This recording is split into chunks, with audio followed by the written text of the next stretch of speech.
हाय सांग माने केमती अछंती भल ना आसंतु आज गोटे नुआ आइटम टे करिबा आपण माने आलू रे आलू चप खाइथिबे किंतु अमृत भंडार आलू चप खाइछंती नाइ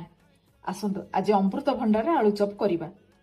प्रथमे मो अमृत भंडा को चोपा छड़ेई के एमिति भाबे काटी देइछि पकेइबा आउ सेइथरे अल्प टिके पुड़ी रखिथिबा लेंबू पानी एथरे पकेइबा लेंबू पानी पकेइले हमर अमृत भंडा चप रे बेसी तेल भिजिब ना मु हाफ कप रे कप पानी नै कि एथरे पकेइ एबे आर बेसन रो घोळ बनेइ देबा एथरे काटी अमृत भंडा चप रो गुळा जाको एबे बेसन रे गोळेई गोळेई मु छाणबी एबे हमर आलू चप गुडी को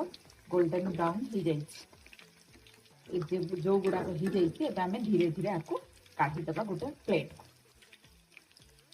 एबे हमर रेडी हो गला अमृत भंडा आलू चप आपण माने